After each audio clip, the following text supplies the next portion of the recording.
que soit ici, que ce soit en Thaïlande, que ce soit en Grèce, que ce soit n'importe où, en fait, je suis toujours avec moi-même.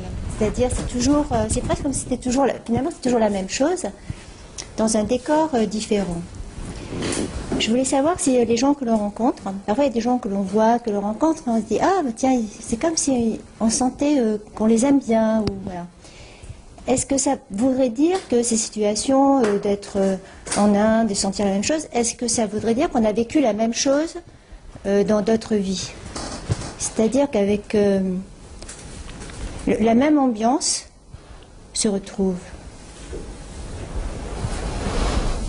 En tous les cas, je ne crois pas aux vies antérieures, tout ça. Pour moi, il n'y a que cela, donc cet instant d'éternité. C'est-à-dire que pour moi, c'est ce qui a été le plus, ce qui est le plus clair, c'est qu'il n'y a que cela, c'est-à-dire que cet espace d'immobilité et infini qui est là, avant tout. Je ne connais pas le sens des karmas ou des vies, tout ça. J'ai jamais pu. J'ai pas de référence là-dessus. Pas de référence là-dessus. Non. Mais en fait, le cela est le. Pensez-vous que le cela est le même n'importe où on soit? Et pensez-vous que les gens, les rencontres, l'ambiance a un impact avec le cela, le rapport à l'autre? Est-ce que l'autre rentre en compte dans le cela, c'est-à-dire pas vraiment, parce que profondément, quand cela est constamment là, l'autre n'existe pas. Ceci dit, la personne n'ayant plus le pouvoir, mais qui fonctionne encore, voit quand même l'autre.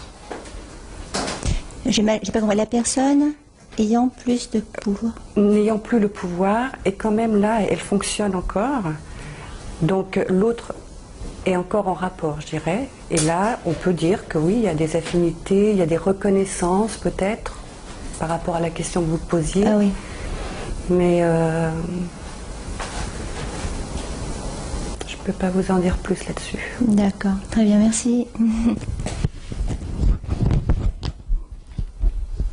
J'ai une question qui est pour moi. Il m'arrive des fois de revivre une situation, un événement que j'ai l'impression d'avoir vécu. Voilà, c'est tout. Qu'est-ce que c'est? Ou qu'est-ce que c'est pas? Une résonance d'un phénomène, d'un moment, comme ça qui passe. Je sais pas. Merci. Non, mais vraiment, je ne veux pas m'étendre là-dessus parce que c'est...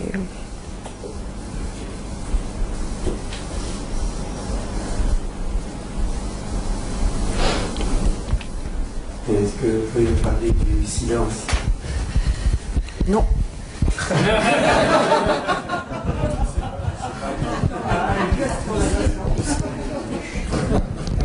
Non, on est tous là pour parler autour de cela, mais on ne parle pas du silence. Le silence, il est là pour tout le monde, et c'est pour ça que je témoigne. Je témoigne simplement du fait qu'il est là pour tout le monde, qu'à la base, on est vraiment tous là, et que certes, ça prend le silence s'exprime par des expressions différentes, c'est-à-dire par nos corps, mais à la base, quand on part de là, quand c'est vu de là, c'est pas séparé, il n'y a pas de séparation. Donc voilà, on va tous parler autour de cela, mais on va tous vivre le silence, quoi qu'il en soit.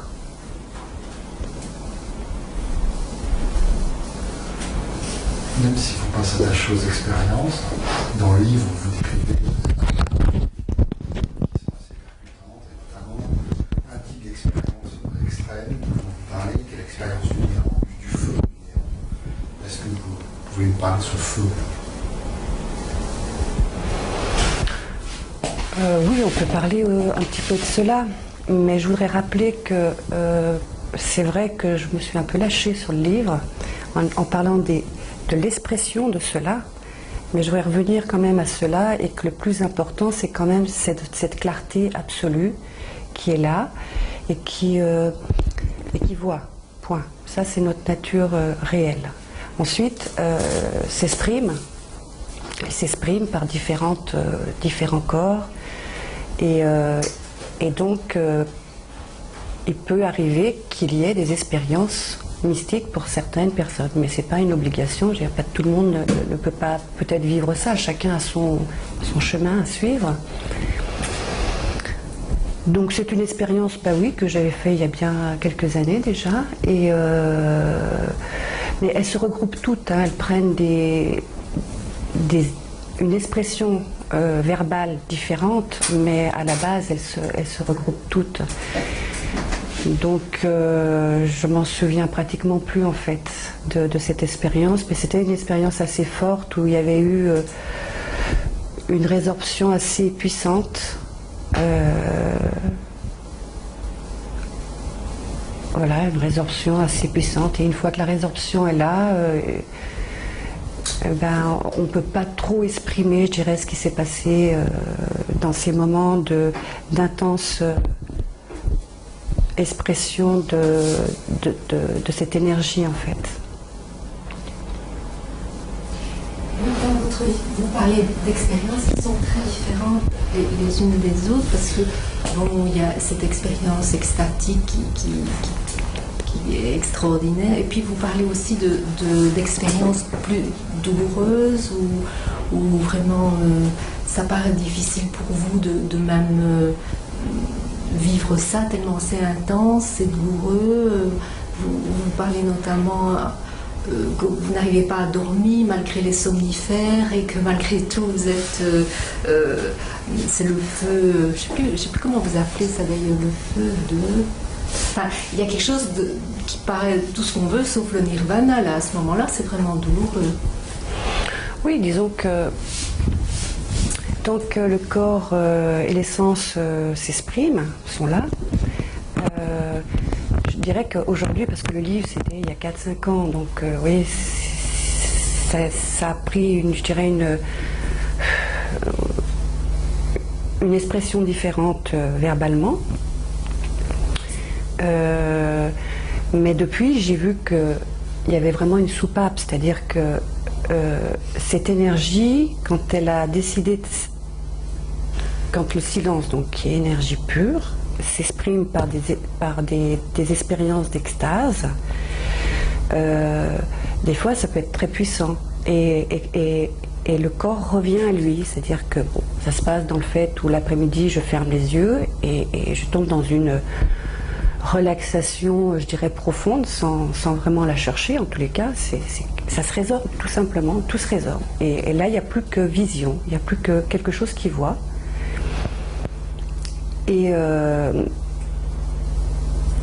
ça peut s'exprimer donc par des moments d'énergie très puissantes qui vont faire revenir le corps, parce que c'est en même temps très extraordinaire, dans le sens où la présence, cette lumière ou ce témoin qui est là, qui voit quand même, qui est présence, voilà, ne peut pas supporter autant, donc on revient. Je veux dire, et là, on exprime. Parce qu'à un moment, vous avez même peur de fermer les yeux parce que c'est trop intense. Donc ça voudrait dire qu'il y a une adaptation. Oui. Disons qu'il y a cet instant où on voit, tout simplement. C'est la déconnexion.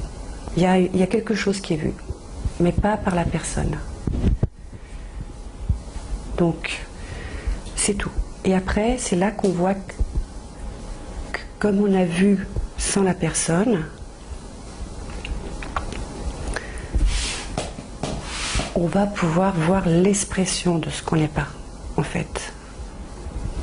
Vous voyez? Puisque le fait d'avoir vu, ça ancre dans ce qu'on est vraiment, dans cette énergie. Donc on ne peut voir que l'expression de cela. Mais on sait qu'on n'est plus là, qu'on n'est plus là.